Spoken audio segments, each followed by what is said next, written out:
Arbor, Here. Commissioner Winkler, Here. Commissioner Meadows, Commissioner Cohen, Here. Commissioner Bond, Here.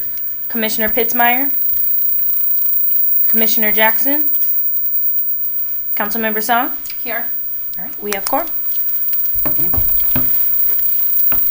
Okay, welcome to the Ann Arbor Human Rights Commission. We start with public comment, and public comment is a very structured situation where people are given 3 minutes to speak. Kennedy will tell you about 30 seconds before, is that correct? To give you a warning. We don't answer and we don't talk about it afterwards. This is your time to state your case and let us know what you're thinking. Jose, you want to come up? Sure. To this mic, talk to us.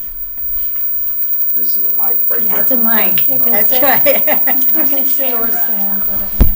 There's the camera over there. Is it on? Yes, it is. Oh, sorry. I didn't hear anything, but okay. It's the Human Rights Commission. That's just for the broadcasting, so it's not amplified. Oh, okay. What does he say? It's for broadcasting, so it doesn't amplify in the room. It's so that, because we're broadcasting. Hi. I hope he didn't have like headphones and I was like pounding in. Please move down here. How are your eyes, Sarah? My eyes? You're good? No pink eye? Oh no, yeah, I'm miraculously, knock on wood, have Good. escaped Yay. the great epidemic of 2024, unlike most of my daughter's class. Oh, boy. Just in case. Okay, we've got a public comment. Jose Hill, thank you for coming. So good evening. I am Jose Hill, Jose, whatever you prefer. Hosea is technically right, but Jose is what my mother and father called me forever. So I'm an Ann Arbor resident, and I've been here for about 6 years now, living in Ann Arbor. I moved away once. I moved here, tried to get a job, then moved away, and then came back. And I was able to get a job the second time, because the first time I was unable to successfully get a job. And so I moved here to study the second time. Actually, I needed a job to support myself, but my main reason for moving here was to study for the law school admissions test. And I'm proud to say that I have helped many people in the city, and that I want to continue to do that. I was selected for a housing program 2 years ago, and I'm currently still housed there.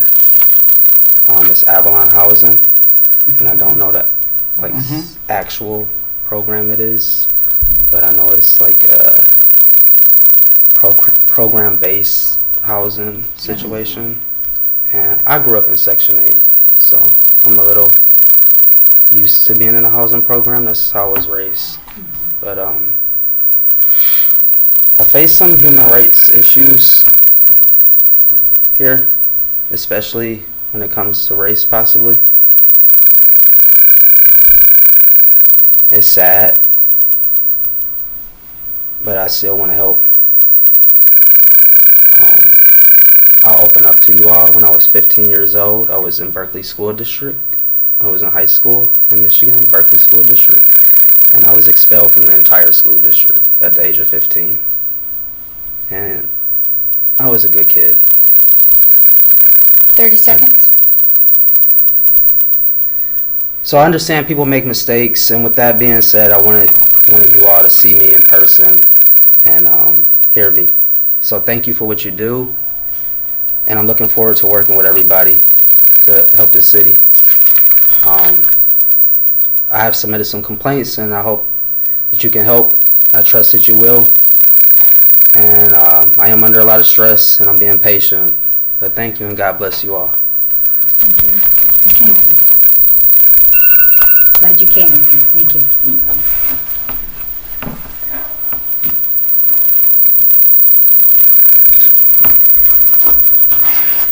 Approval of the January minutes. I wonder, did you also? She have didn't sign up Yeah. for it. Only few things about human rights. She Do you all feel? Wait, Point of order. I know, Yes. I just thought she came in late. If she wanted to sign up, she could. Yeah. If she didn't sign up before. We have public comment and we have pretty strict rules about it because we've got. Oh, that was my fault then. Yeah, I'm Okay, sorry. No, okay. I thought if you No. wanted to add her, you would. We could, I think you should give her 3 minutes, but it's up to you. we could give you 3 minutes, but then we've I got. will take less than 3 minutes. Okay. Okay, Yeah. come in, Yeah. speak. I just wanted to ask that If you come speak here, then We the do, camera. and we don't ask us questions. I'm sorry, we have pretty strict about this. We No listen. questions, okay. We listen. We all know that lots of human rights have been violated in Gaza. So you guys being a human rights commission, are you doing anything for this? Or can we do anything together? This is my question. If there is something we can do, I think we should do it.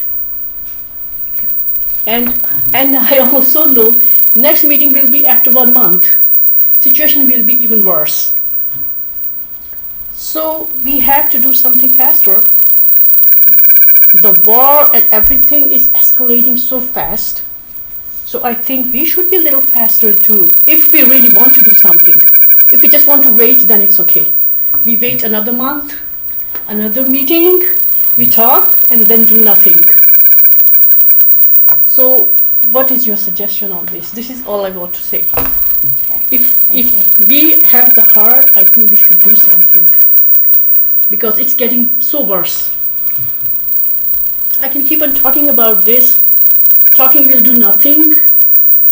We have to take some actions. I'm not saying something physical. I mean some reasonable actions. So this is it. Maybe we should reiterate, our silence is just because we cannot. That's right. Yeah, we And- can't. And you did do something by coming here and talking to us, and we appreciate it. Yeah, and I hope to get some results too. Okay. I know you guys are busy, and you think that we are not big. Every person is big. Don't think we are just in Ann Arbor, we are a small organization. Please don't think like this. Go ahead and do something. Okay. Thank you. Thank you. Thanks so much Thank for you. coming. Okay. January minutes. Can we have a motion to, Approval of the agenda. oh, I'm sorry, approve, thank you, approve of the agenda. Can we have a motion to approve the agenda? I move we approve the agenda. Second. Discussion? Any changes, revisions, deletions? All in favor? Approve the agenda. Motion? You mean minutes? Minutes, I'm Minutes. sorry. I move to approve the minute. Second? Somebody? Second.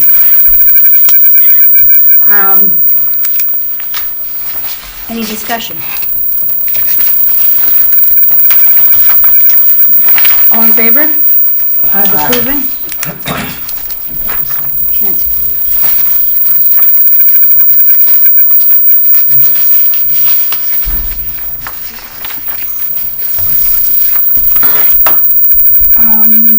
Internal business.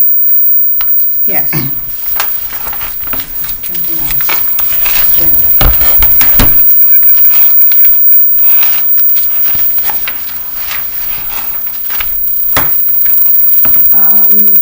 Except, first I'm going to start with some, just information about AAPD. First of Oh, all. wait, did you want to do city council? Oh, that's right, thank you. I'm totally out of whack. I didn't sleep last night, I'm sorry.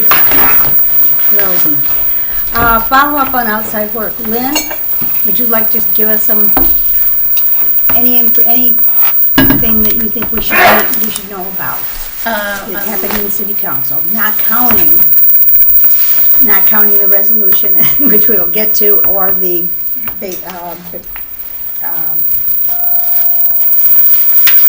ban And the box. box. Yeah, the bugs. At a past council meeting, not including the ceasefire resolution, we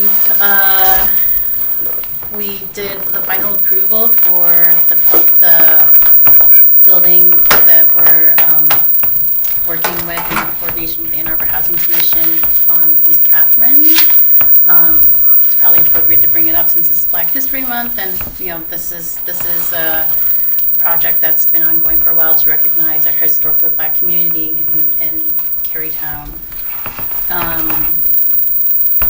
Has that ever been done before? Being specific to recognizing our Yeah. population we've lost? I don't think so. No. That's neat. That's a nice one. So it's a unique effort for the city.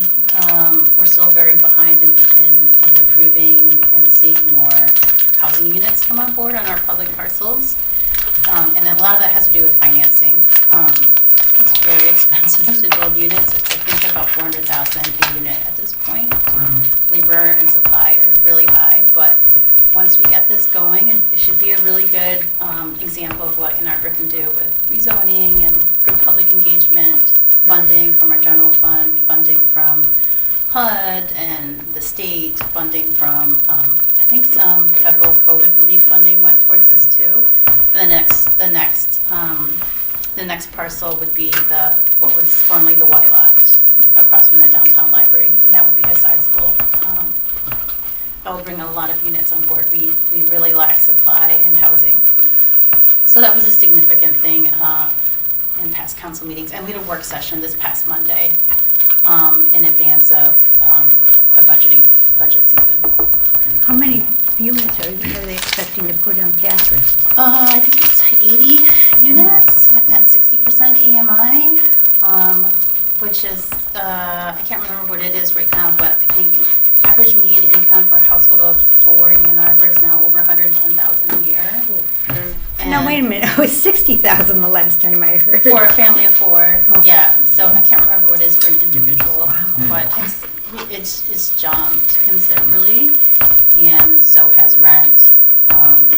Wages haven't increased. Does that mean that people who are making $100,000 for their family of 4 are competing with people who are Making more. making less? Yeah, Making huge amounts. Yeah. How does that win? Is that first come, first serve? For the housing that the city's building? Yeah. This is low-income housing, right? Right, Or yeah, that's the affordable housing. objective, yeah. Yeah. Isn't it, it's with Avalon, right? It's with Avalon, yeah. Yeah. Oh, it is. It Okay. is, it is. So is the focus on like artists and Yep, artists with I think they're looking at a makerwork space on the first floor. So it should be a good effort. We're still hundreds and hundreds of units behind.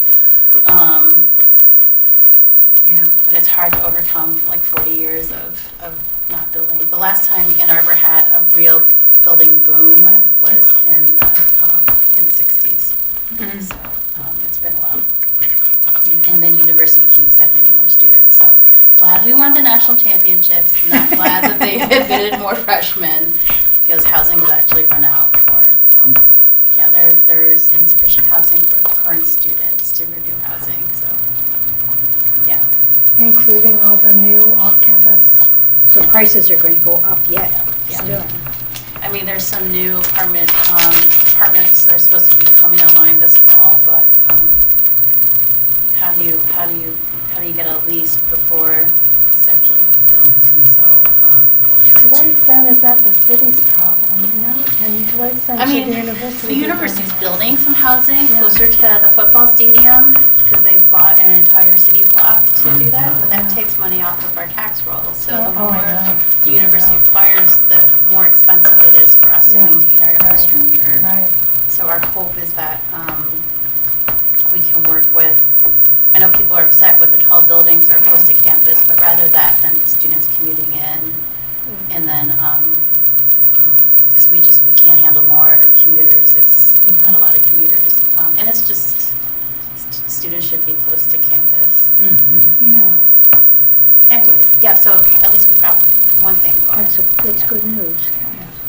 Yeah. Anything else that we should know, or? I mean, there's state stuff, not really, I mean, no, yeah. Okay. Do you want to tell us anything about facial recognition? No. Okay.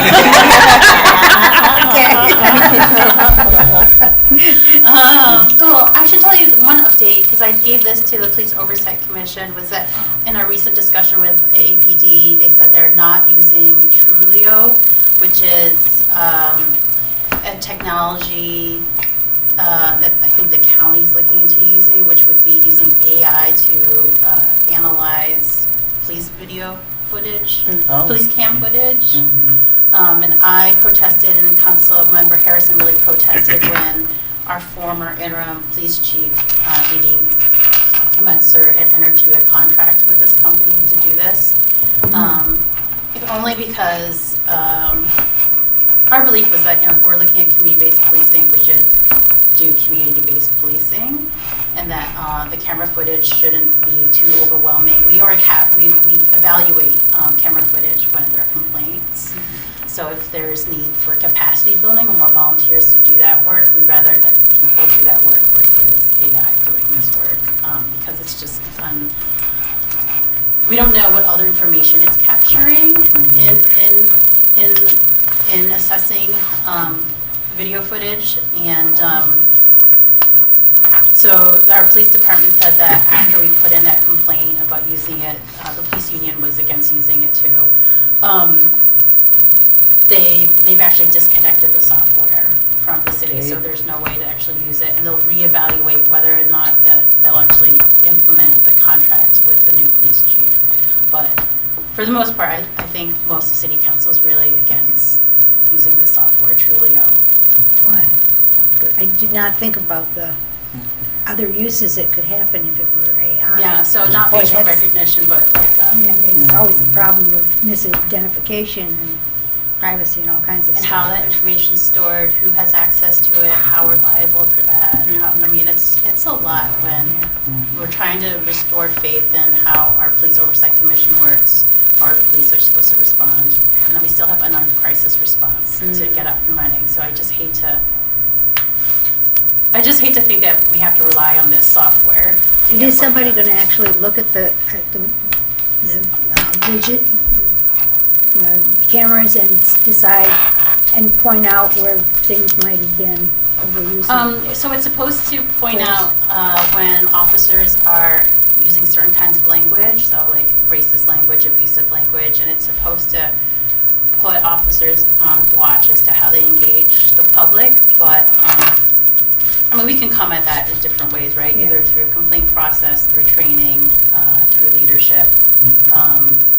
It's just like capturing that data by a third party and then having that assessed by AI is it just takes the control, I think, away from what we can do with our infrastructure. But I'm really proud that our police actually disconnected, our IT disconnected the software, so there's no way we can use it. Good. A few things about AAPD, then we'll go on. Next week, we are going to have our new police chief. He's going to be sworn in on Wednesday, I think it is. And people here, if you want to attend, I was given permission to invite you. So let me know, okay? It's a small room, so it's not for everybody, but you might want to meet him, and I will promise to schedule a visit with him in the next maybe 2 months, something like that, whenever I can, but I know we all want to meet him. So that's one. ITPOC is going to have, well, it's not scheduled yet, but they're planning on having a town meeting on police. Public forum. Huh? Public forum. Public forum. But the date hasn't been selected Yeah. yet. But we are invited and even encouraged to come. I mean, I think it'd be a very good thing for us to hear. So please watch out for an email that tells you when that is going to happen. Might not be for a while, but it's coming. When we invite the police, one of the things that I don't think we ever talked about, but I just want to let you know if you don't know. The police have instituted a dashboard on their, I think it's on their website. If you put Ann Arbor Police Department and then dashboard, you'll get it. It's very interesting, and I just encourage everybody to look at it. As far as I can tell, there's no entry for 2024 yet, but 2023 is done, and it goes from 2019, I think, to 2023. And it's very interesting.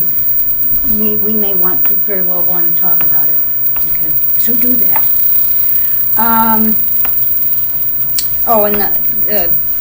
the town hall, I think, is going to be held at Peace Neighborhood Center. And that's a real nice facility for that. Okay. Complaints. Judah. Let's see.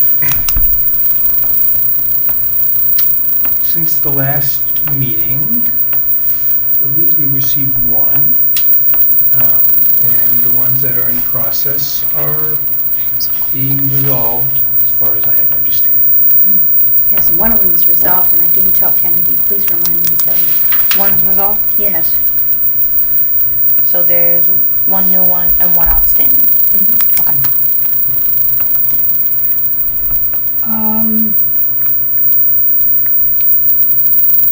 Do we know who is interested in taking complaints who hasn't done it before? I'm going to be supporting with the one that just came in. Great. Yep.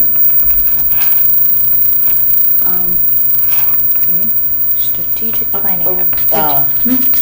What, Judah? Are we still operating on a, you just let us know if you need us basis? Okay, Yep. great. All right, He's just wanna be sure. organizing, he's And you're in the scheduling rotation. everything. Oh, yeah, I'm available. Great. Just Good. Good. Brandon has volunteered. You're the first person who asked for it, so you volunteered. It looks so good. To deal with a strategic planning process for us. Yeah. He has a committee, and before he begins, and before you know what you're getting into, I want to see who's on this committee that he's not going to share. I think it includes Linda. Yeah, like I said. I think it includes Although it looks like you've Lynn? done everything that needs to be done. Vanessa. Did you volunteer to be on that committee, or? I don't think we need more than, I'm not. that 3 is she's not probably welcome, right. But I mean, Yeah. there's not that much to do. I mean, what do you envision other than, you want us to come up with an agenda, or do we want to? This is what Brandon Okay. is going to do for us now. Okay, great. Now you'll see how hard it is. Real quick, the committee is who? Guess it's me. Okay. So I'll go through this really quick. This should hopefully outline everything. I tried to include all the rationales and kind of like a really quick overview of how this planning process can go. So the first page is basically just the purpose of what the strategic plan is supposed to be about, and then just different aspects of that plan, or just why it will be useful, and setting those guidelines for how we navigate this process as well. I won't go through that as kind of the standard strategic planning aspect of things. The second page, I have a condensed outline. So essentially this will be in 3 phases. The first phase being conducting just an initial brief assessment of the commission. So just getting to know like where we're at in the first place to kind of know like what we need to start making goals towards overall. And then the second step will be actually making those goals. Third phase will be looking into how do we go from where we're at to the goals that we want to work towards or achieve, and then the different action steps that need to go into that, how we're going to track that, if we need to have people in charge of it as well, whether that is like one of the leadership positions or if someone else has an expertise, then that can also be helpful as well. Can I ask, yeah. how are you conducting the internal baseline assessment?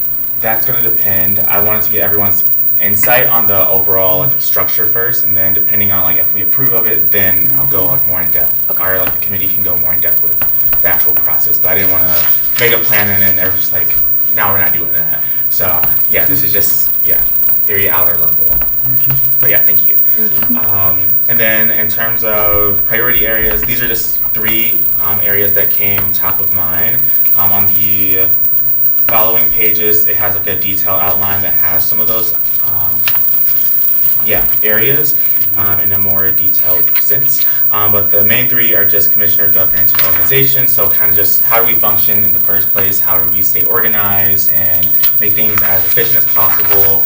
Our communication, so what does our brand look like? How are we communicating what we do to the community? How are we building those partnerships and thinking about different events to go to, different flyers, the videos as well that we've mentioned in previous meetings. And then the 3rd priority area would be just project work. So whether that is different projects like the facial recognition or the complaint process of just kind of seeing if we can strengthen and improve those in any type of way as well. In terms of different frameworks or resources, usually in strategic planning, a SWOT analysis is kind of one of the first go-to tools that you use. And then just having, instead of SMART goals, there's like a newer thing, SMARTY goals, to include inclusion and equity. I think that will be foundational for like the type of work that we do and what we want to produce as well, and making sure that that's a part of everything that we're thinking about. Additional notes, this is, I mean, it says will likely, but it's definitely going to need some asynchronous work overall. And then, the strategic planning committee, just hoping that we can kind of, once we get a general sense or approval of the overall outline, if we can get some support when it comes to just developing what this process will look like and then helping with the facilitation of that. So on the detailed side, I don't know like how much people like want me to go into that. I'll kind of leave it open for questions, comments, but it kind of just more so just explains the purpose of different steps or phases and also different topics that might come up. So these are all just examples. I wanted to keep it pretty broad, pretty holistic overall, and just kind of see like where everyone's at too. And then on the last page, I just had a couple questions that I had for everyone here, just to keep things moving along. So in terms of thinking about, kind of got the first question answered of who's interested and has the capacity to support this process. Now that you're hearing more of it, we might need more people if people are interested overall. Also wanted to know if people would be willing to plan additional planning meetings outside of our normal like Wednesday meetings. I'm assuming this will, to be like really effective, we're going to need a bit more time than just 2 hours, and I don't want to take away like working time or time for the public for these Wednesday meetings or for this planning. And then the last one was just kind of thinking about the duration of how long this plan should be. So in consideration of our, I think, 3-year term and everything, what does that look like in addition to our meeting frequencies and just making sure that it's still something that we can do within our capacity. So just seeing how long should we actually plan for. I think I feel like the typical is usually 3 years, but I heard 1 to 2 years might be ideal for this. So I just wanted to get some initial feedback based off of previous plans or just other people's thoughts. But that's essentially the very broad overview of everything. Hopefully it flows as well as possible and makes sense, but if there's any questions or any responses to the questions that I had at the end, that would be great.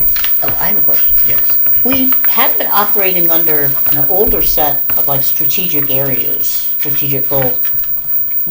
I was thinking maybe we should review those and see what's worked and what hasn't worked as part of like the scan, you know? Yeah, I think that would be great for the assessment phase of just like how do we match onto that, and then where are some of those gaps. Yeah, and were we successful? Yeah, exactly.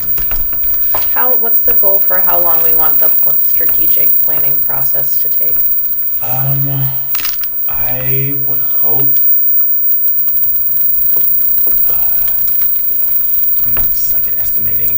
Hopefully within 2 to 3 months, I think. If that sounds feasible. It kind of depends, again, like if we have external meetings, how frequently we do it, and then the different strategies we have. So I would hope that that would be the process. It kind of just depends how much capacity we have and just what we kind of like put towards it and everything. Yeah, I don't think we want to take a year to make a year Definitely. strategic plan. Definitely. So, like, I think we should focus on. Yeah, yeah. Do you want to have it, we were talking about March, do you want to have it March? So I'm a little confused. I know some of this is these people in the social sciences who are used to, some of these words I don't even understand, honestly, like asynchronous in this, clearly you guys are used to this. But I'm thinking we are a small group, and when we came together last time, this is wonderful. We didn't have anything like this. But I'm wondering if this is a little bit... like robust. Yeah, thank you. More robust than from my point of view, I think we all need to start by taking a look at the non-discrimination ordinance and the Fair Chance Access to Housing ordinance, which are the documents under which we operate and which constrain to some extent what we do, and then work within that to come up with some of these ideas. And I don't know that we need so many outside meetings before we get together, since I think we, to some extent, what it is a brainstorming session. That is the purpose of our strategic plan, or was. Is that, I would love to see how we fare in comparison to other municipalities in this work too. Michigan, if there's someone else we can invite to the conversation. I'm so competitive. You mean other human rights commissions? But every municipality has a different ordinance. Right. Yeah. And every human rights commission Different has mission. Different and mandate. many don't have complaint processes, which is our fundamental responsibility, at least. Right. So. That actually seems right on point to start without the scope of our responsibilities. Because we can't go beyond them. Right. Right. Although they And are we- broad, so Right. we can. Right. Yeah, and I think that will also be like built into like the assessment aspect of, again, setting that baseline and bringing that in. That's kind of like next step after we kind of approve structure and everything. But this is kind of just more so, I guess less so about the brainstorming aspect. That will still be a part of it, but it's just like how do we actually do it as efficiently as possible and as effectively as possible. So what are those strategies that we're going to build No, I out? appreciate all that. Yeah. Yeah, so just listening to everybody and just thinking of like capacity and bandwidth, maybe it's starting off with a document, and I can create like a brainstorming document where I link those two foundational forms in there, and then we create a space for everyone to kind of drop in their ideas, their thoughts, their process. And then after that, begin like sifting it through to align kind of with what you have set up here, and that's working asynchronously. So that's like maybe we like all start collaboratively in like an asynchronous way. And for me, I would like to familiarize myself with the documents before I even like think about these things, because if those are the foundational pieces and I don't understand them fully, I think it's just really important to have that. So I could create a document and share it with Leslie, and Leslie, if you wanted to pass it along to everybody. Sure. I could start a brainstorm doc. Yeah, we say And I'm willing to help tease out the goals that exist within the statute and transfer them onto the form that you create. Right. Yeah. And I'll make it pretty. I'll put cubes on there. So make it real nice. So it's really, and I didn't mention, there's also in the city ordinances includes actually not only the non-discrimination ordinance, fair chance access to housing ordinance, but a creation ordinance which lays out our duties. So it's kind of all three, really. Really. So yeah, I think that would be helpful. I'm still trying to make sure that we still get that baseline of like where we're at though still, because I think it's good to have like the brainstorming document and to do that process, but if we don't know where we're at in the first place, it's kind of hard to Yes. like set things to go forward. So yeah. I think it would be helpful if we can get, I guess, all the different documents or materials that we need, whether that's the ordinances, the previous strategic plan, just to kind of get that as hopefully like the first kind of step. And then like once we see like again where we're at, then we can start brainstorming like how do we move forward.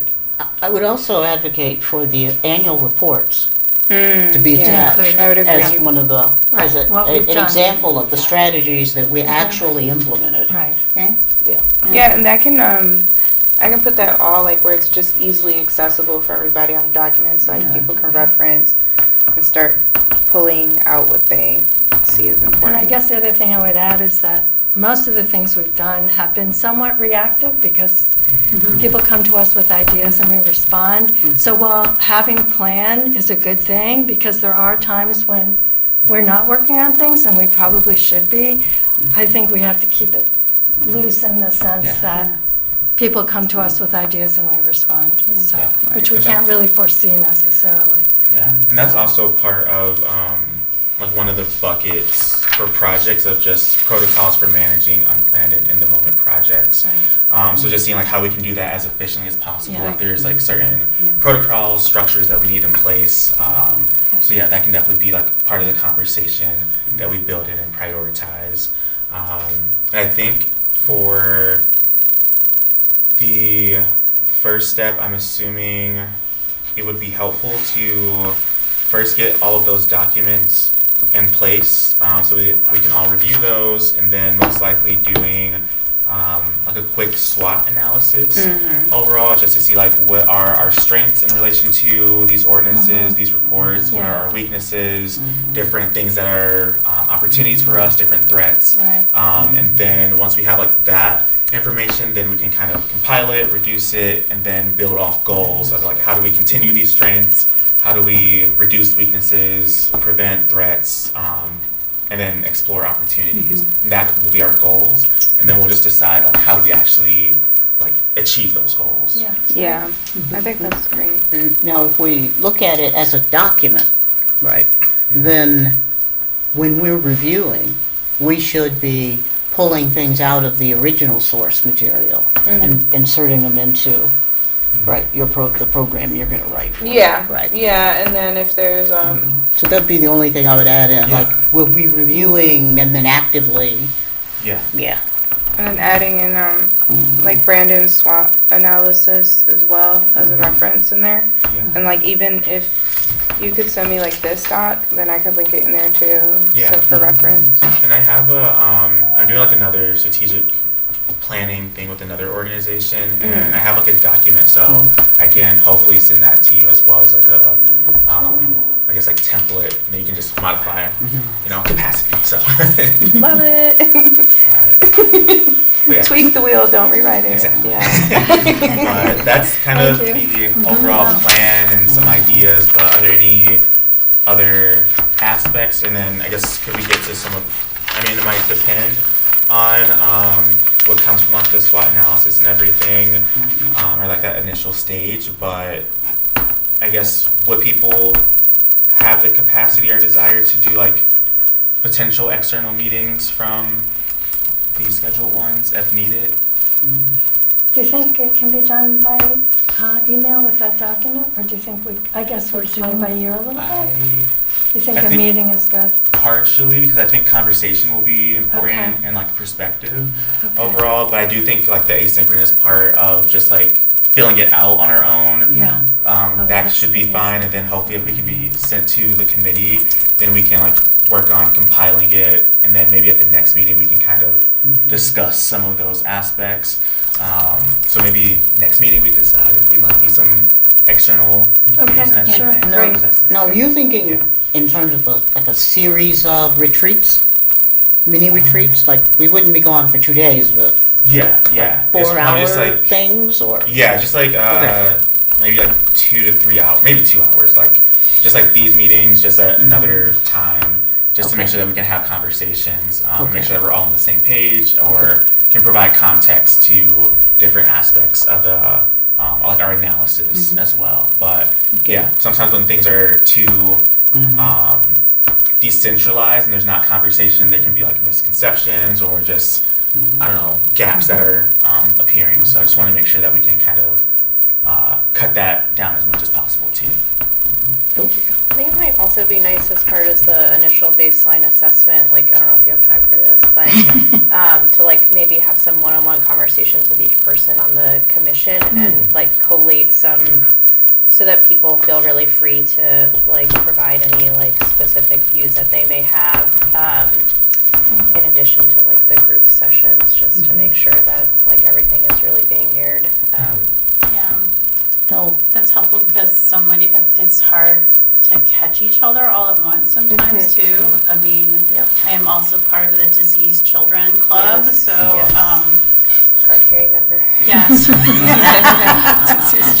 So there might be moments where we might not be able to be. All of us might not be able to be in session. So. Yeah, I definitely think that's a great consideration. So when we talk about SWAT, are we going to reach out to groups outside of the commission to say, find out, for those folks that have worked with us, city councilors, what's the council's view of our work? What's IPA's view of, working with us? I mean, it might be.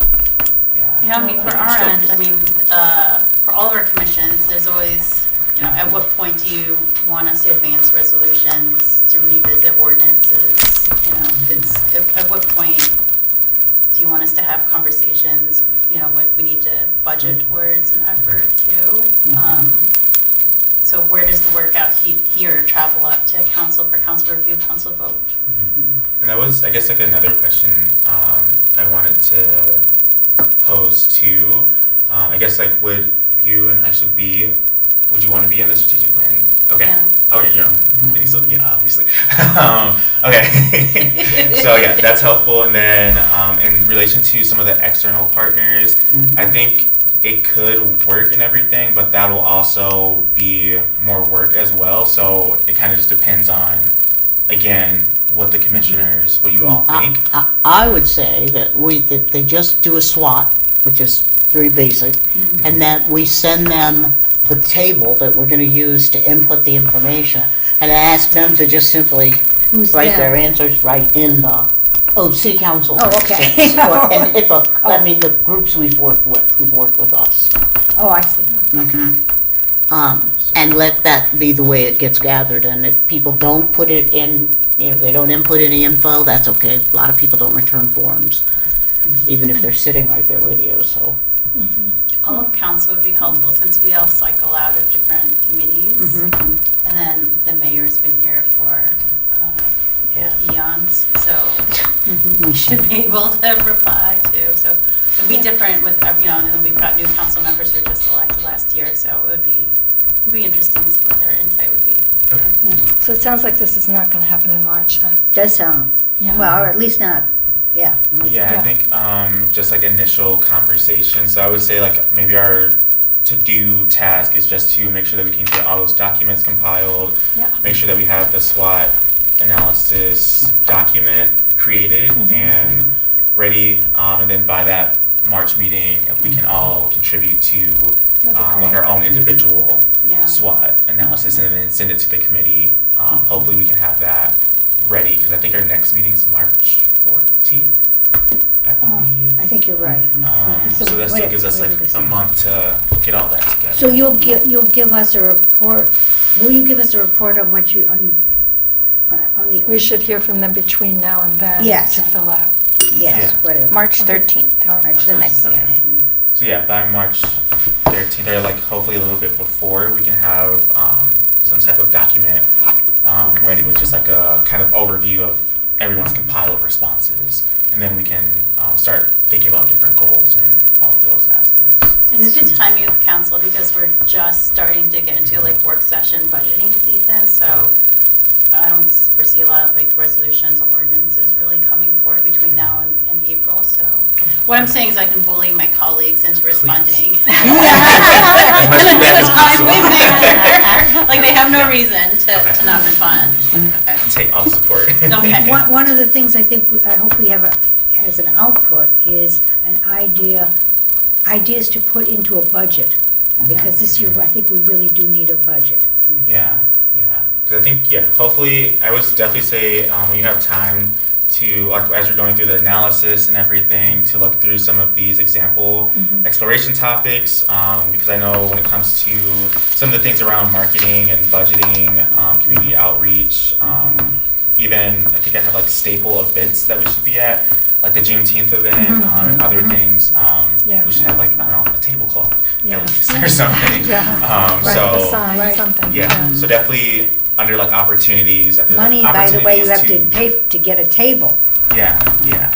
So I think all that stuff will be really helpful to capture in that document. When would you need to know what a request would be for a budget? April. Oh, okay. April, and then we fight over the budget in May. Yeah. Okay. We wouldn't be on time for this. We're pretty collegial about it these days. So, and then it's, our city administrator has a really good sense of what the department's needs. Great. Okay. Sounds Thank fascinating. you so much, Brandon, for all that. Thank you. Thanks for organizing Yeah. that. That's great. Using this If you degree. need anything from me, let me know, and for any of us. I guess the Fantastic. one thing, I'm not sure like who would be able to do or wants to do it, but if someone could compile all the documents that we've referenced so far, and then just send that out to everyone, I think You that want would be. the ones that I mentioned? The Or- ordinances, the Yeah. annual reports. Yeah, I can do that. Okay, thank you. And if They're you all want me on to the send that- website. Yeah, I'll tell people what, yeah, it's true, but every one of them is on the website, but it's okay, I can send an email. And Leslie, how does the Yeah. open meetings ordinance thing work with this if we're having extra meetings? You guys, We can have extra meetings. you guys We can't just have vote to publish. Yeah, you'd The have time to and post location. them. in advance. You can have less special- than a quorum, so if we met in Yes. smaller groups, you can have less than five meet without it being an open Has meeting, to be Four less or than five. less. 4 or less. But Lynn is not a member, it doesn't count, so Doesn't that's count okay. towards a quorum. Yeah, I don't vote. I don't deliberate. I just Right. report. But the retreat itself is considered a meeting. Yes, and the retreat, we have, last year, what we did was we posted it with very little agenda. It said it was a retreat, asked not to be videotaped, and did have an open comments period, which no one came to, and that was great. I mean, but it's not like you can actually pour your heart out, you know, it's still a meeting. And we still may have people watching. We did it at the Burns Park Yeah, shelter. Oh, yeah. sorry, so it's not recorded, but it is live streamed? Is that what you're No, saying? it's No, just it's public. It's a It's public public. meeting, but it's not recorded. But it's Oh, not In other words, people can come and sit down. I see. and Yeah. watch.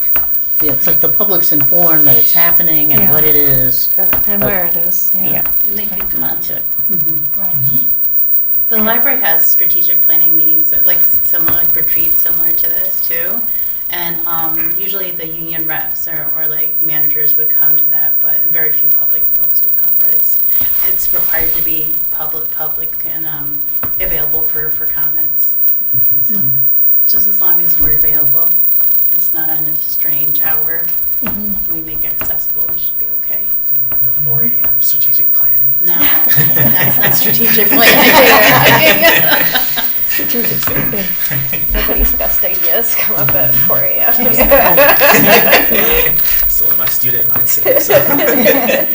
Thank you for thinking this through. This is Yes. great. Yeah, of Yeah, course, of course. and Good. with the whole strategic planning committee, because it is a lot of work. Yeah. No, this is exciting. Okay. Agenda. Old business. Yes, I am an old business. I'm trying to figure out what an old business we need to talk about. Follow up, ongoing work complaints. Okay, we've done old business. Outreach strategies. Outreach strategies. This has to do with the resolution that was passed after our meeting last time. I think January 11th, it might have been the later meeting. Resolution denouncing hate and discrimination in Ann Arbor and calling for a lasting bilateral ceasefire in Gaza and Israel. in this resolution that was passed, it was resolved that anti-Arab racism, anti-Palestinian racism, anti-Semitism, and Islamophobia all were condemned, and that the Ann Arbor City Council requested that the Ann Arbor Human Rights Commission, us, engage with affecting communities during this crisis to uphold the enforcement of Chapter 112 of the Non-Discrimination Ordinance, and to educate residents on how to file complaints of discrimination or harassment in our city. So we need to react to that. We need to engage and to educate. Well, I have an idea that was not original to me. But Okay. I had been working on the ID project with 3 folks that are coders. And they started out thinking they would do an app and then realized rather than an app, they could just do a mobile-enabled website. But what's interesting is they put into it a feature where if the ID is denied, they can fill out a little form and send it, so that we'll get a list of those places and the times and locations where the ID was denied. Well, I was just thinking, bring this up. We could, right, have some kind of, on our website, questions about, have you experienced something very specific I about see what you're saying. right, incidents that may be occurring that we're not aware of. As complaints or as Just as a note, this happened to me. anonymous? It can be. But it gives us an idea of what's going on. And it doesn't take any time. Uh-huh. And you don't have this feeling that you're engaging in, what's going to be a long investigatory process. You're just sending out, like, look, this just happened to me. And this is I when think and that's what. a fascinating idea. That's because one of the things we need to know and probably don't have easy access to, is what the heck is going on. You're right. And who is, and where are the pools of people who are really stressed out, and how can we find them? Really streamline a process whereby they can just get us the info to the extent that they're comfortable. So if they want to file a complaint, the site would let them know what the instructions are to file a complaint. But if they just want to notify the community. So can And the we Human Rights respond to them? Would we have their information? You can, but I don't think you want to be able to track, if they give us their email or phone number, then yes, because there's contact info there. So But we if they could reach don't, back out, but if they don't, It's we the just. best of both worlds, isn't it? It just really reduces any obstacle, any barriers to reporting that this happened.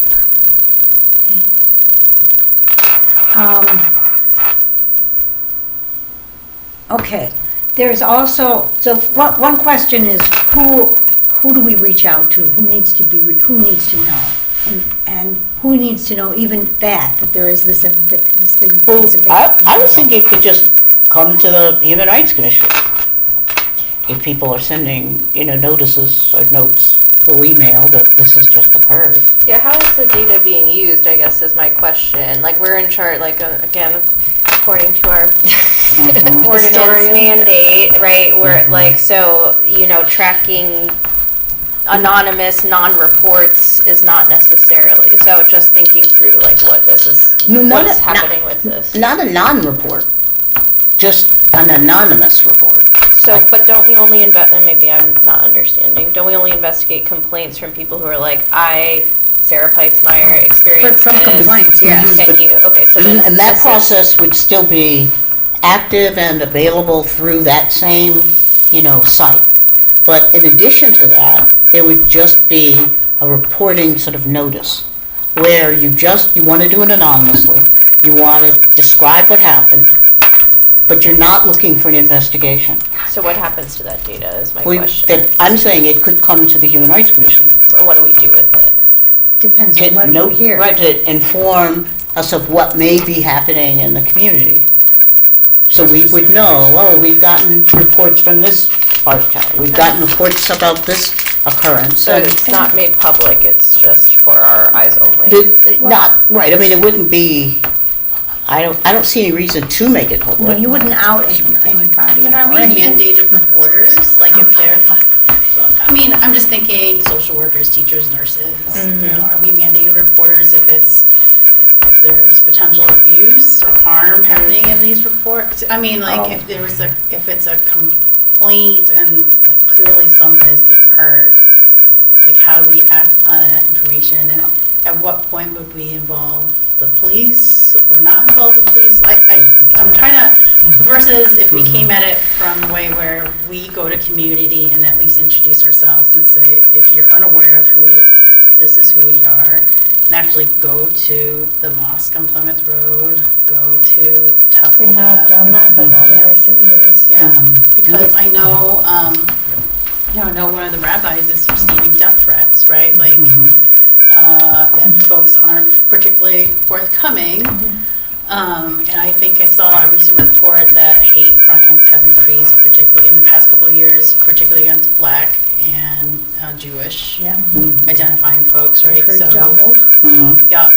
in large numbers. So if we go to ICPJ, if we go to, I feel like maybe we can do like a reintroduction of who we are, what we do, this is what we've done before. I definitely think we need to do that. Yeah, what's nice about the way the kids have designed the ID site is you can put everything on it. You don't have to choose, this way of complaining or this way of seeking help over this way of seeking help. Police, you can tap that, get the information on how to communicate with the police or with us, right, to file a formal complaint under the non-discrimination ordinance. But that just, I know, I just was talking with folks in the undocumented community who are still very shocky about Trump. And really backed away from participating. A lot of people are. Right? Informal. And what I loved about this kid's idea is it would still allow communication within each individual's comfort zone. So I'm intrigued by it, but you're articulating some of my concerns. If there's information, we want information. But then with the information might come an obligation to take action that we may or may not be in a position to take. I don't know, I think it's complicated. I think there's a lot of potential. I guess I'm not sure how it could obligate us if they don't give us any info. And we have no way. Maybe they'll give us some info. Maybe there's some horrific thing that action should be taken, right? Right. But do we want to be a clearinghouse for complaints to law enforcement or but I mean, we have the complaint procedure on the website now for complaints. We do, but this is not, these aren't complaints, and we have to be very clear that these are not complaints, and if you want to file a complaint, this is how you file a complaint. So they filed less than a complaint. You have to be very clear. And it's anonymous, maybe, or maybe it's semi-anonymous. No, you can fill out the form to the extent that you wish, but But if there's a crime or something, they'll track down the IP addresses. Like, Somebody could. No, you can't. If this thing, it does not allow the tracing. That's what's special. These are the things that I'm concerned about, that we would have to address. I'm not saying it's a terrible idea. I'm not saying it's a brilliant idea. I'm saying there's a lot of. I just wanted to give you the back end of this. Is that they came up with this idea because the community is reluctant and reticent to communicate anymore. Right, that's the upside, is that we can get access to information we might otherwise not. And it is secure, like they've done it through, what is those, virtual private network with a bazillion layers of encryption. And right now, it only comes to my address. I was just thinking, well, we already have the website. And we're just talking about optimizing it for a mobile phone. And then putting, how difficult and expensive was it to develop this? Those guys have been working on it for over 2 years. Do you think they are willing to give access? Well, it belongs to the ID project. Oh, okay. But they've just been volunteering, and developing use case scenarios, meeting with people in the community to see how they would use it, what languages does it need to, right, My translate guess is to. the city wouldn't want us to have that linked to their website. We'd have to do it through the We'd have- city. Huh? It would have to be done through the city, just like our website is. But as a, I'm saying, even as a minimum measure, that our Put page it on could the be website. configured for a mobile phone. That's a, like the very least, the one takeaway would be, maybe we could get this optimized for a mobile phone, just talking about the site we have right now, no changes. But in any event, so if this works perfectly, gives us a sense of just thought, what's happening in the world, but it doesn't do the things that, like, Lynn was saying, it doesn't give us a presence in the community where people can actually interact and we can do something. We can't really act on these things other than it just informs our sense of what's going on. But, I mean, Well, I'm Sometimes, it depends. it's a listening post. exactly. It just listen both, and not I'm saying about- it's part of the picture, but it doesn't Yep. take the place of the other kind of No, outreach. no. And that's what I Okay. keep trying to say, it is Yeah. you don't have to choose. And no one else It's can about- see it. Got No one else can see Okay, it. so they don't see It other can't be people's comments. That's like good. it got a gazillion layers of encryption on it. Got it. It seems to me that people want something like that. That some people really need to be able to say something. I don't know, I feel like the rancor and then the anger and disappointment, the hurt that we see in community, a lot of it was happening online too. So the reason why I'm asking for like more in-person, person-to-person meetings is because, we saw it at one of our meetings, right? Like people are sitting right next to their neighbors and they can't communicate in the on the same issue, sitting next to each other, but they're already on social media and broadcasting that, I think one community member is just like, this person is demanding my genocide, and it's it's a woman, and it's not, we're not strangers, is what I'm trying to say, and I think that's the frustration of all the work that's being done on social media is just eroding trust of each other, and just really inflaming hurtful sentiments. Some conspiracy theory, honestly. And I really love that the conversation happened offline as much as possible, because I feel like that's the better way of just checking on each other's humanity, instead of things becoming cataloged, you know what I mean? Like, I feel like if we were more responsive to each other and had real conversations with each other in community, it hopefully wouldn't get to the point where there's an offense, that there's got to be a point where we could just speak candidly about how we're in the same community. You know what I mean? Like, I feel like we've got a lot of Ann Arbor is very diverse. We have a lot of political identities. We come from a lot of different experiences. But we haven't gotten to the point where we talk about these experiences being like shared experiences. And it shouldn't come to conflict for us to start exploring that, So I feel like we have a lot more work to do to be in community and pushing community to say that you have an avenue,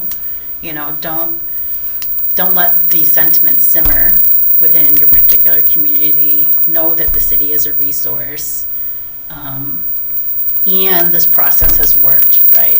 I keep pointing to the LGBTQ community, right? Like, this body was essential, right, in fighting when the state was really struggling. There's legislation, it was anti-LGBTQ, it was Human Rights Commission here, and I think an IPSI, right, that really fought to say, like, no, this is something that we can stand up for with each other and against, this loud conversation that's happening outside of our communities. This is how we take care of each other.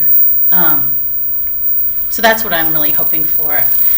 I'm technology adjacent in a lot of ways, but No one else would be, it wouldn't be a social media, I know. right, because It would just be just I not know. displayed one way. But I really think people are lacking that way of connecting with each other. Yeah.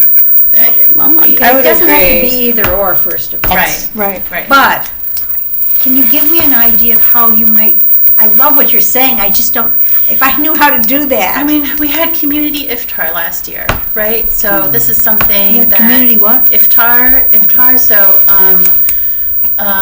Jewish Family Service was involved in collecting presents for children. We did this with the county sheriff's office had organized this. This was at a county building. Electeds came, we had a shared meal, and moms led a prayer, and we were there. We were like part of a community celebration versus like versus a protest, at a protest. So, and maybe it'd be great if we had maybe our religious leaders come and speak to us, and like how we had our local NAACP leader come. We should have our local religious leaders come and say, like, this is what we're hearing in community. What should we tell them? What is this process like? Because I don't think our local rabbis and imams know. And then you don't think they meet at all now? To talk about this? No, they used to. Well, I think going back to the in community, how you're saying, and that's lacking, like that's one thing I'm seeing just in general right now, like on campus, in my apartment building.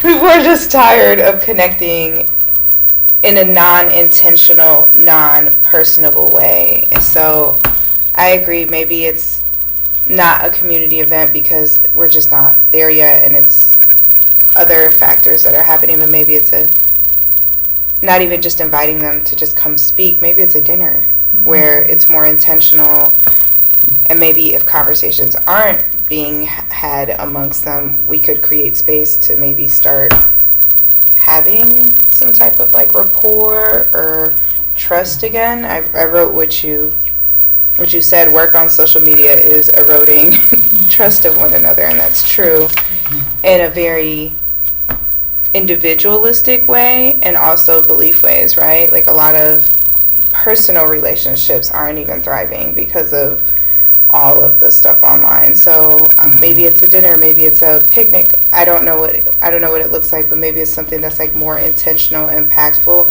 and allows for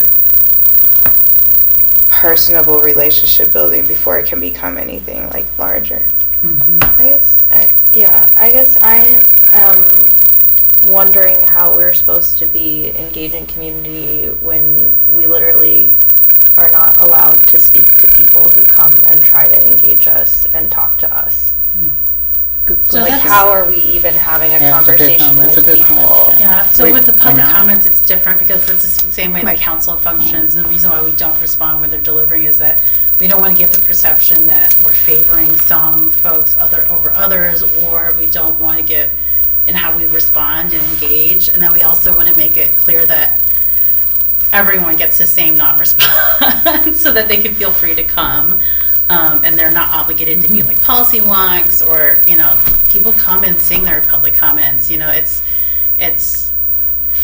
That wall is deliberate, and it's not meant to deter engagement. It's actually supposed to create a safe space so that everyone can come. I don't know that is accomplishing that It- goal. We've had many instances with people when we start engaging in public comments, you can't ever stop. So when do we, how are we able to So- have conversations So here's my with problem with people? this. When I read this, I choose to read it narrowly because we're not going to solve all the problems of the world.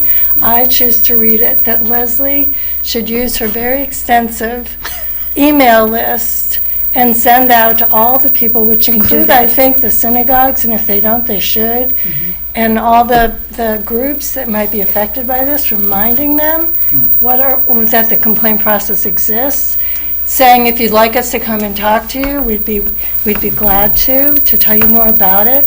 But I see our role as letting people know that this complaint process exists. We're not gonna solve this problem. We're not gonna satisfy Right. people who want us to stop the war in the Middle East. So, to me, that's what we can do. I think I don't know, for me, this is the minimum, we have to do this, regardless of what else we do. Right. I mean, think let's start with that. But I Yeah. am interested in trying to do something else, and I'm still We not. can ask, what are the community events that community leaders are hosting, and, having do that. discussions about this particular conflict. We should probably be there, have at least one rep there. Yeah, see, I guess I don't see that as our role. Yeah, it's probably more the electeds then. Yeah. It's I mean, I feel, political. Yeah. That which was my point a month ago or whatever, when Yeah. when Yeah. Aisha sent out the draft of the resolution, Right. which I was like, I support, and the only person who has an action item in this resolution is the HRC, and we're all a bunch of volunteers, and Right. it's unclear whether this is in our mandate or our ability when we're like, I mean, not only are we allowed to engage with people who try to come and have a conversation with us, like, I was putting things on email and then it was like, we can't respond over email because then that's a meeting, so we couldn't even talk amongst ourselves about it. So to me, I guess I would benefit if we have this charge to engage and educate, then I need some more clarity about what's actually in our power and doesn't run afoul of the open meetings and the policy on the open comment and all this stuff, because I don't see yeah. Yeah, I think, I thought about, theoretically, if we could get money, if we had a good enough idea, I'm sure we could find it. Bring somebody in and invite people. Because I realized, when I thought about it, we've got people here who are all facilitators. However, we can't do it because then we can't then go and, answer their complaints. Because we've got, we're per public then. So we could, but we could, if we wanted to, we could come up with an event and get somebody who's really good at it. And maybe there's somebody who's really good. Well, but my concern is because, Someone I would mean, be excluded. are you talking about an event where we try to resolve the Middle Eastern conflict? Or because, No, you mentioned Dartmouth? yeah, but, right, sure, at Dartmouth, they had two faculty members, one Middle Eastern, one, Yeah. I don't know, Jewish studies or something, where they had a relationship, and so they already were comfortable with each other, so they brought students together and were able to facilitate that. I don't see that as our role on the. No, on we're the not Human conflict Rights resolution. Commission. We're No. not the dispute We're not- resolution. We couldn't do it, but we could. So, yeah, go ahead. I think I'm kind of seeing this as a kind of continuum of engagement overall, and I guess this kind of goes in a way to the strategic planning aspect of it too. If we can interpret this as we will engage, but if we are engaging through a third party, whether that is another nonprofit, whether that's the Resolution Center, or if someone in the city has that background, if we can kind of just guide them and direct them. But I definitely agree with Sarah's points of just if we keep hitting all these roadblocks of can't do this, we can't do that, in a way, it's going to be kind of hard because we don't have any events that we are consistently going to or anything. And then if we are going to just a handful, then it's going to go back to that bias aspect too.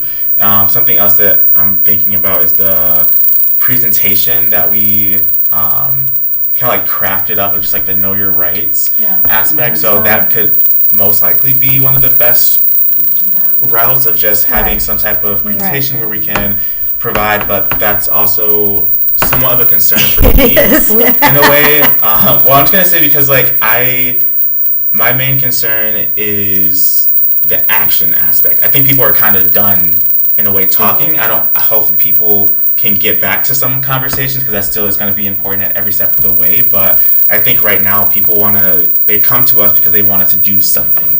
Even the public comment we had today, it was I want you to do something, and for me, I don't know what we can do right now. So I feel it's going to be kind of difficult to engage with people and just tell them oh, I hear you, but And part of this engagement, I think, also is letting people know what is the function and scope of our committee, because I don't think people understand or experience the rule about we don't respond as what your intended goal is. And so, like, they show up expecting that they're going to be able to have a conversation with us, and that, you know, like, whatever, and then it's just like, okay, thanks for 3 minutes, 30 seconds left, okay, bye, you know, like, we're no comment. But there's and no like, follow-up. I and mean, we there's- do get their contact information when they sign up Yeah, for we publication. do. And if it's something we choose to put on the agenda and discuss in the future, sometimes we invite them back.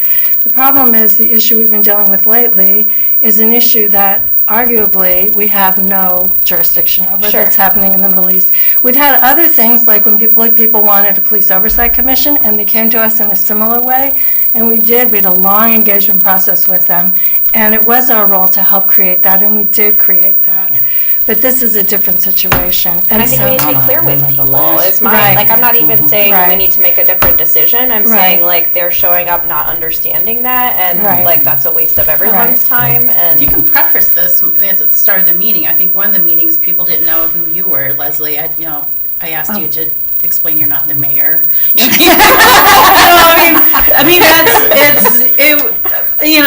Because we've had folks in community ask, like, who's actually elected here on this commission? Like, no one knows who council members are, what our function is, and maybe it could be just part of the process where you start the meetings and explain, like, we operate under this mandate.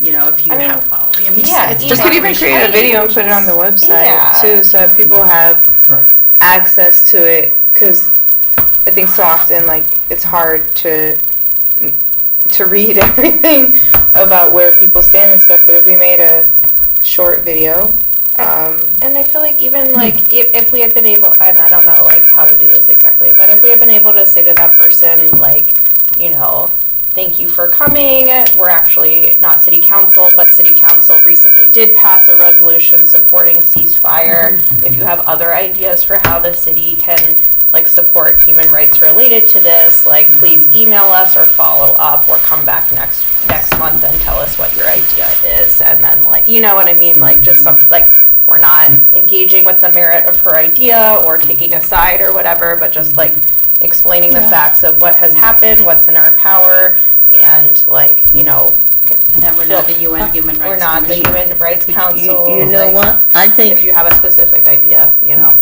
I was reacting viscerally to not this last request, but do you guys remember a couple coming in a few years ago? Oh, you missed it. You over the missed it. past They've few been months. here. Oh, Yeah. but I mean, I don't know if they were as bad as they were. Yeah. Yes. Right. Yeah. So it works with, you know, with reasonable, rational people who That's- don't want that's to the problem. pick a fight and be dragged out on camera. You know, in a way, it's like, it's almost like a turtle, you know, like, okay, you don't know what's going to happen. And maybe, do we ever have anyone call to ask how they could get on the agenda? Does anyone ever do that? No. No. To get Why on. would they? No, but we No, it would be different. It'd be different. How would they know that? Well, No, but- I don't, So what, like city council, I don't know, how do you know? just a couple of Yeah. quick points. One, if people don't sign in, one reason why we want them to sign in, so we could actually reach out to them if they leave their contact information. So you could, someone could say, oh, you know, thank you for coming, or, you know, do you have any further thoughts on how we might actually take action, given this is our charter and these are our limitations, blah, blah, blah. So you could maybe have that conversation, but that our second speaker didn't even identify themselves by name. But also, we could, and I'm going to embarrass myself by saying I haven't looked at our website lately, so I don't even know what resources we have all on there. I'll look at that later on, but we could put out information, and we could say, this is how you reach us, this is how you There's all kinds of try to get on the information. agenda, All this there. is how, you know, I these don't- are yeah, I don't- community resources for you if you're concerned about this issue or Yeah. that issue. This may be beyond our jurisdiction, but we know there's a lot of community concerned about these topics, and this is someplace you can go to find those things. So we could be informative, maybe more than we are on our Right, website. and I mean. So the website does have the commission information on there. However, yes. if, you know, you guys wanted to add like resources for those who are being affected or affected community members. Those resources can be publicized on the website. So yeah, I just would like need the information to put on there. Yeah. Like if you're being affected, here's, you know, contact information for this group or association or, you know, to seek support. Maybe we should continue discussing with this at the strategic planning meeting. But in terms of fulfilling what this says, Yes. to me, a first step would be we could come up with something to send to your great mailing list. Because really our job now is if people are being discriminated on the basis of these things that are covered by our ordinance, we want them to know that they have some protection. We do. That's what this says, and that's what we should do. I think that's, And so if you want to draft something, you could, we could I was look going to at ask it. somebody to draft something. Somebody else. Yeah, I can You want to give it a go. draft Yeah, I'll something? do that. Well, And I wonder if we could just ask IT if it's a complicated or simple process to adjust our website, maximize it for small phones so that it'll adjust no matter what size screen you have. I don't believe our networks has that ability. However, if that would be something the commission want, it would be a discussion with IT, because we do have like policies and procedures in place with what can be used and implemented on our websites. So that'd be a question with IT. Okay, and this would be, keep the site That as would be is, nice. just, I'll bet that's a problem for a lot of people. We've got an awful lot on that website. or, yeah, who A use lot their of- cell phone for internet Yeah. access, yeah. Yeah, and I had a few things as well.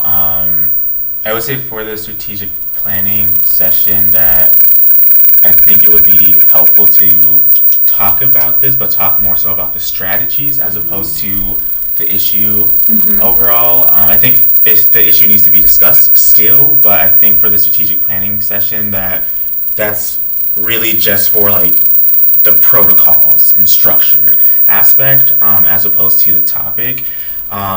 Two other things, I think we still need to think about how are we getting this initial information about like the website, about the commission out to the community in the first place, because a lot of people aren't gonna even know that this exists or know to look to city council to know to look for these commissions. So again, like this doesn't have to be like a this or that, but just thinking about where that fits into that continuum.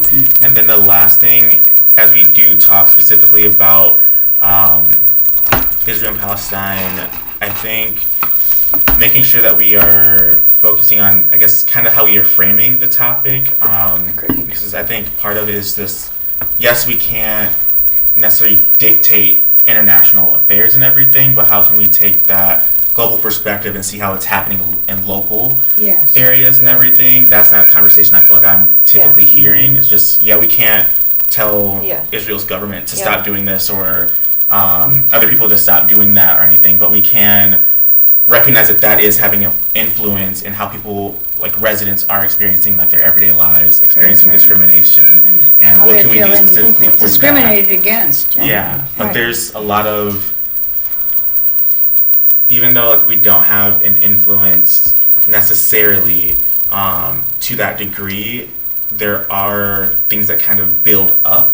There's like smaller pockets, and that just kind of grows. So I think we have to figure out our framing of how we're going to talk about this, or how we are even conceptualizing this in the first place, because right now I don't feel like we have, I guess, I don't want to say like talking points, because that sounds very just like fake and ingenuine, but I don't feel like we are on the same page of like how we're talking about this or how we're thinking about it. I feel like it's kind of just like this is international issue, so it's out of our hands, but I think there's certain aspects that we can still bring into our work, and then figuring out like what can we actually do along those lines. I'm not sure where we're at with that, so I want to figure that part out as well when we're talking specifically about this issue. I think that's the point of that resolution language, is how do we fit into that impacts on the local community. And the way I see it needing to go into the strategic plan is that it runs us right up against capacity again. I mean, I think about all that we could do if we had a budget, maybe even another part-time staff, someone that could help pick up and make these presentations and community engagements. Oh, I'm full-time. I'm full-time. No, I know, But another you're part-time. part-time without Like the you, commission. maybe we could get Part-time enough money for a part-time And addition. we Maybe can, we we just can get always you recruit exclusively. You want me students and exclusively? interns, and, I mean, there are possibilities, Yeah. if we knew what we were doing, what we wanted to do. But I'm just saying, like, that would inform Yeah. what we could reasonably project or even desire to do. If we know that it's just gonna be volunteers, that puts a floor and a ceiling, right?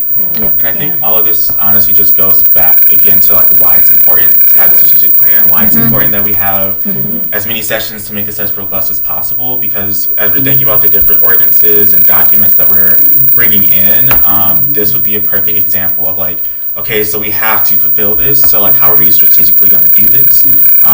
So I don't know if we necessarily need an answer tonight on like what to do. If anything, I think it's premature to have too many action plans until we actually have a gist or plan of what does this mean, what's within our capacity, and we have just like a general understanding and baseline to move forward.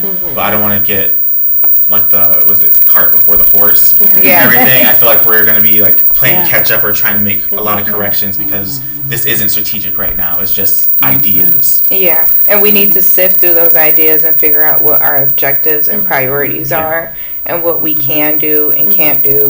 What is our actual capacity, and then if we bring biases to those capacities as well, because that's necessary to know when we're navigating global issues and Or whether we should be navigating global issues. And I think it's I agree. an internal question too, you know, because it's not clear that each of us would define what you just said the same way, right? Yeah. You know, that'd be nice to. I think the resolution, Let's move along. Yeah. I think, I mean, I think for myself and Aisha, what we would ultimately like to see is these conversations that we're hearing in community directly with electeds, you know, with community leaders, actually comes through in a process that's documented here. Otherwise, it's just, I feel like if we present the complaint process as a way to stop the hurt and harm in community, and just be really clear about that. That's what the intention is with our non-discrimination ordinance, right, is to stop the harm. That's what we're really looking for. Because right now, it's these just conversations happening within different communities, against different communities, with some, not all electeds, but not coming to commission, you know, and it's like, same with police oversight, right? Like, we hear about police presence when the Ruthven building was taken over on campus. We've heard things about our police, but no complaint has been filed, right? So there's something, the community is reticent to engage us on a commission level. And I'm hoping now that, you know, at least on our end, now that we have this ordinance, or I'm sorry, this resolution for what it is, we can actually finally see complaints come through here. Like, there has to be some sort of resolution towards this. I mean, we can't solve global affairs, but we should be able to affirm that we were able to address the harm being committed here. Because it's not going anywhere. It's within communities still. Yeah. And the last thing I'll add is, like, I feel like with this engaging community, I'm like very, like, I don't want us to do things that are for our own edification to better understand the situation. There needs to be really clear ways that information is being used, and like, you know, I'm a trauma researcher. I ask people to talk about the violence and discrimination they experience all the time, but there's an informed consent process where it's like they understand how is this data that they're disclosing being used, and there has to be, like, I have to go through an ethical approval process where it's like the benefits, like how I have a plan for using these data that is going to yield more benefit to this person and or their community than the potential risk of having them like disclose all of their trauma. So if we are having, you know, whatever, open comment, if we're having listening sessions, if we're having, not attacking you, but a new app or whatever, you know, whatever we're doing to collect more information, that needs to be done really thoughtfully, that it's not just for us to better understand what's going on in this really vague way, like, and I think tying back to like, is it actually generating more complaints or like, you know, increasing accessibility for complaints, which is within our scope, or whatever the goal is, it needs to be really concrete and clear, and like how we're using this information needs to be really crystal. It can't just be like community engagement vaguely stated. Like we can't do that. It's not And ethical. we have to figure out what is going to make things better. Right. Certainly not worse. Yeah. I mean, you don't want to do any harm. But I don't know if people know what they want. In terms of an outcome? It's No, our what they responsibility to need know what now. we want. Like, what is our goal in collecting certain information? So, like, public people, they don't, you know, whatever. But like, our responsibility would be that if we're asking or engaging or having a conversation, like, we need to be really clear on how we're using that information in a really tangible way. Okay. I will send this out to the group, to the email list. I will start the process a little bit. Maybe I'll talk to people about questions that were raised here, not just to see what, you know, what the lay. How we can be helpful, kind of thing. Huh? How we can be helpful. How we can be helpful. Yeah. What do they think people need? And let's get back to this subject. I think that's important. And Just a side footnote. Do we tell people what we do with the information from their complaints after they're investigated? are you After they're investigated? It says on the site that we try to keep things as confidential as possible, but Yeah. sometimes we have to share with the city. Well, we always do actually send the initial complaint and close We're But I it. mean, like with the them. annual report, it's the information is summarized and placed in But the... no names. No Yeah. name. I know, No, but I'm and saying not- we and should it- to we let should people, send- in totally- the same spirit, Yeah. to let people know, That's true. we do sanitize it Yeah. and we make, collect it Right. and publish general statistics in the annual report. Right. We just Yeah. follow through with Right. that. Yeah. Practice with what we're already doing. Yeah. No, we're definitely, whatever we do, we've got to increase trust, not decrease it. Everybody else is doing that. We don't want to be in that space. Let's go to the annual report that I'm proposing to send, because I want to start on 2023, especially if we're going to be using it. The annual report, as you've probably seen, is in two parts. It has a text and it has a chart of complaints, a summary of the complaints, which hopefully, especially if you've had a complaint, if you've dealt with a complaint, make sure that you don't think even this short summary is outing anybody. We're trying very hard not to do that. But I want you, but City Council has asked us, I mean, part of our mandate is that we give them a report, and I want them to see what kind of patterns there are, if there are patterns. Point of clarification, this is the 2022. This is 2022, Okay. yes. But I wholeheartedly agree, patterns are important. Yeah. And there aren't clear-cut I mean, every one of these is so different. You know the pattern that I did see? What? When I went back through your annual reports, complaints from folks with transgender, either in some You're ways of right. transition, You're right, we're not seeing as much of looking those. for medical, right, Housing, engaging. lots of housing Well, stuff. housing and medical, but that Yeah. was the group that I saw trending in front Yeah, of. no, that's very interesting, it's true. Any other thoughts about this? Hopefully you think this is valuable, and hopefully you think we actually did this, because we did. I mean, I didn't make this up. What I ask us to do, because I think it just lends weight to this, is I ask you to vote on it. And Vote so to that- send it to... because this comes from us, not from me, so. I move to approve as written the annual report and... No, I'm ready Oh, to second. okay, Yeah. and the attached complaint summaries from Thank you. 2022. Second. Sarah is gone. Yeah. So you'll have to revote, because she's Yeah. not here. Yeah, So we you don't have to have a wait. quorum. Okay, we can just wait. No, we have a quorum. You have a quorum, you Oh, we keep do. your quorum Yeah. after, All, once like you begin voting the members, meeting, if they're you present, can't have lose to it. be here for the vote. Oh, Oh, they do. okay. Oh, that's interesting, okay. Okay, we can We'll just wait. we'll come back to it, we'll come back. Okay. No. Let's postpone that for a minute. I'm sorry. Let's see what. Ban the box. Ban the box. Ban the box. All I would think I wanted to say about, does anybody have any comments or any concerns about the ban No, the box? it's great. that you Thank saw? you for passing that, and thanks to Aisha and the students for getting it going. It's unanimous. Oh, Sarah is back. We've got a motion on the floor. I'm going to go back to that motion on the floor to pass. Okay, I move that we accept the annual report from 2022, not 2023, and the accompanying summary of complaints from 2022, so I'll that she second can attach them to our minutes and pass them on to, I actually haven't seen the summary of complaints, but Oh. this looks good, okay. so. Okay. Sure, I trust you. Okay. Dan, can we have a motion? Second. Oh, seconded? Yeah, seconded. All in favor? Aye. Opposed? None. Unanimous. I will send this off, and Was that in the email? let's go, huh? Was that emailed out? I missed it, sorry. You did Yes. mail it out. Yeah. I will send you a copy. Okay, Make sure thank you you. get a copy.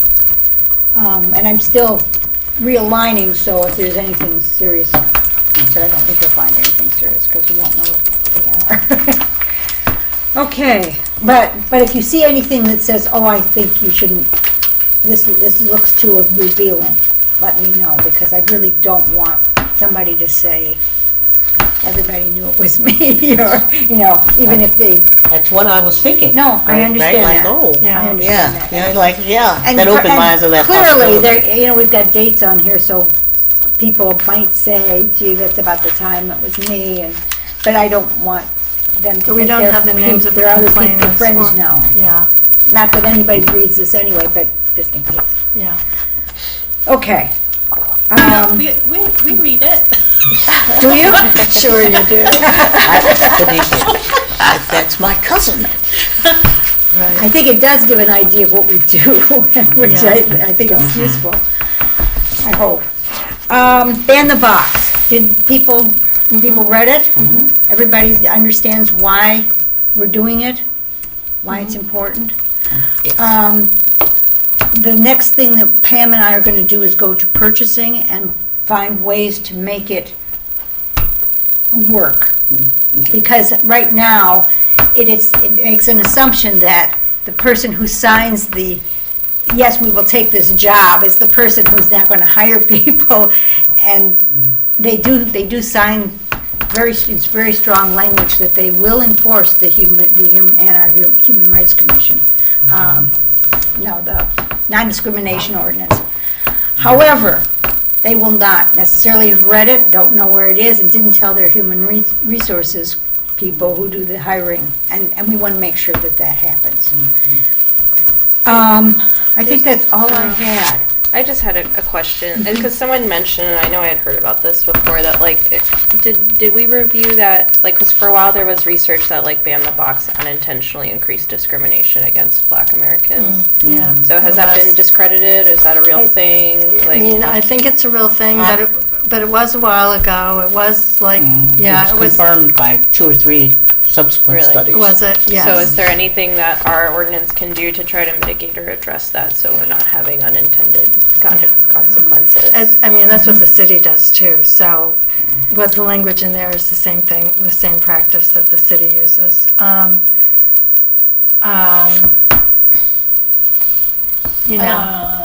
I did speak to the woman who did the initial study, who used to teach at the law school. And I think her takeaway was not that it shouldn't be done. Not that the ban the box should be gotten rid of, but that people who are doing the hiring need to be aware that in their brains, that the names, it's generally it's discriminatory it was discriminatory against young Black men with names that sounded Black, because race wasn't necessarily on there anywhere. So there were ways of making it of either not including the names when you're going through the applicants, so that you aren't biased by that. There are ways to that was my address question. that. Is that we should not necessarily give up on ban the box, but is excluding names or requiring implicit bias training, if that is even evidence-based, Implicit I don't know. bias. Yeah, like whatever, Yeah. is there, knowing that this could be an unintended negative consequence, we don't want to just be virtue signaling by doing this, so, and actually causing harm, so how are we mitigating those potential?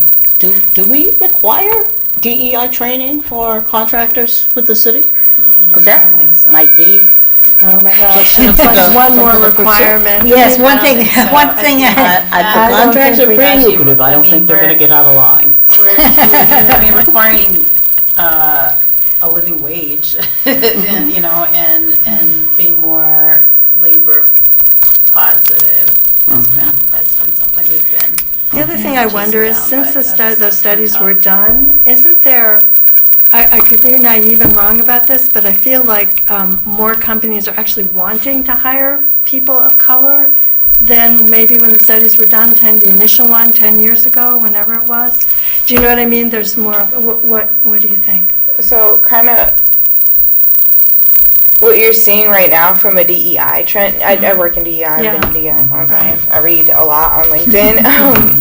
There was an influx of hires, definitely, after George Floyd, but the sustainability of those hires, and if they're still there, and the retention of them, is a very different, right? Is a very different conversation. So, And funding. yeah, and then a lot of DEI roles are being cut, departments are being cut, and a lot of the influx of the hires were global officer or like equity consultant. It was a lot of it might not have been like a direct DEI role, but it still was adjacent, right? So there was an influx of hiring Black and brown people because it was trendy, because it was relevant, because it was necessary. But if we look at the unemployment records right now, I don't know where the race statistics are at, but I know that a lot of DEI roles, departments, and people are being cut, and it does impact Black and brown people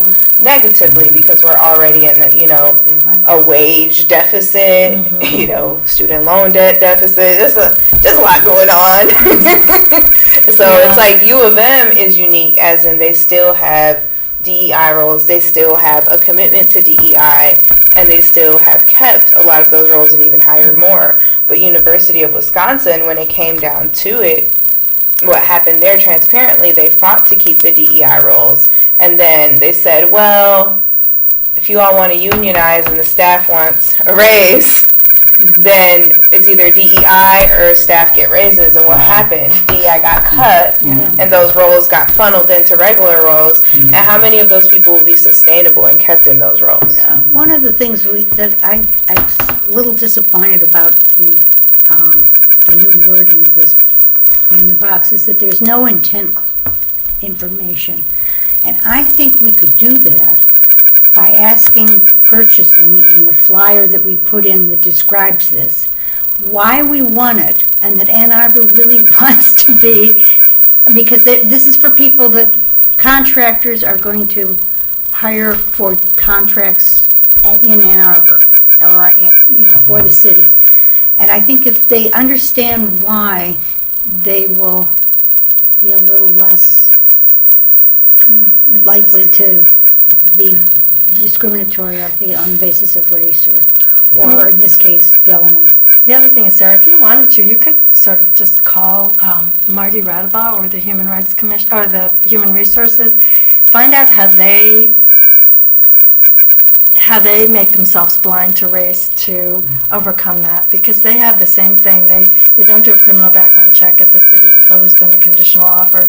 So how in the process do they make sure they don't somehow inadvertently discriminate? I would appreciate that. Okay. Because I actually don't know what the process is. And there is a statistical decrease when there is any kind of conversation or discussion in advance about implicit bias and how it works and how the human brain. Right. Right. That's why I was suggesting, one way of doing it might be, because prevention is much better than trying to run around catching. Yeah. I guess like, Just one thing. I don't want to go down like a whole tangent or rabbit hole too, but in terms of like the like race blind approach, I'm not sure if that is always like what we should be striving for. I think people should be able to just exist, like no matter their name and everything. Right. So I think, I don't know, like sometimes if we like go down that kind of like race blind route, it's there's still like other identifiers Right. and stuff. So I don't know if that's always like the best route. So we can find ways to, again, going to Sarah's point, think about those interventions and prevention aspect, but Yeah. not not require people to reduce who they are Yeah. for those opportunities. I think that would be Right. something interesting to look into. So if HR does have insight into how to do that, then Yeah. I think that would be great. Does but the city, I mean, going we on must, Sarah's the point. city and Van Arbor must have an implicit bias training, right? Online somewhere? Do we know? For everyone? The city would make available to everyone? Say again, I'm sorry? That you're For people asking who work for this. For people who work for the There is a city? DEI person who Yeah, is yeah. putting No, things in no, place. no, I mean a training, like a Yeah. 10-minute So thing that you we- just read through? We do have DEI trainings. Yeah. City employees do. It's an in-person or is it online? It's on, like, we have a virtual training that each employee must complete. Okay. Yes. Okay. This is courtesy of the money that was reallocated from the deer call. So Oh, I'm sorry for folks who really hated the deer. So many deer advice. I hear it went toward, I rebudgeted it for our first ever DEI director, and I'm so sorry about the deer. I didn't know what I else. support you. Yes. well, No garden, but I support you. Deer ate it all. I don't think I need to talk any more about Ban the Box. And is there any commissioner communications, anything you want to know, want us to know, or want us to attend or something? Have been trying to get a meeting with Margie since August. I'm Oh, supposed she's to be busy. Yeah. meeting with her next week. It keeps getting canceled and moved back. And my term is ending soon, so I would really like to actually accomplish something with all the research that I did on the bathroom stuff. Can you just CC me on that so that I can be in on the meeting? And that will help 'cause I motivate. think, finalizing Aisha's it. also had a lot going on, and so it's been, Travis has been kind of MIA because they're supposed to be the two on this effort. I'll Okay. Because, Margie doesn't have to talk to me, but she has to talk to you, so. Yeah. I think she has been super, super busy. I'm sure she has. I That's don't why mean she had to- somebody else do the Ban the But Box. it has been since August. Yeah. And I know that she's done work on it, so I also want to make sure that we're making use of the work that she's Just done. CC me and then we can schedule a Teams meeting if it has to be virtual altogether. And Margie can send a calendar invite and do the Teams notice. Yeah. Okay, thank you. Yeah. Yeah, because I would like to move it forward and have something useful to share. Yeah. Will you share with us, or should I be at that meeting? I mean, if you want to come, it's next yeah, I'd like to know what you found out. Wednesday or something. I kind of don't know what, like I said, the last time I talked to her was July, so, it is, I'll have to send you the info. Yeah, can you just email her? It's Wednesday at 12. So, Lynn, you want to come? Yeah. And then you want to come? Yeah. Okay. Does that break our rule? Which Wednesday? No. Okay. Next Wednesday, the 21st at 12. That's the time of the swearing in. Okay. Oh, for the new police chief? Yeah. Yeah. Wow. All right. So I promised I would be there. That's fine. It doesn't. Aisha is supposed to be there, so it should be okay. I can give you an update after. Thank you. Yeah. Do we have a motion to adjourn then? I moved to adjourn. Second. All in favor? Bye. Thank you all. It was chock full. What? It was full. Kita, have you missed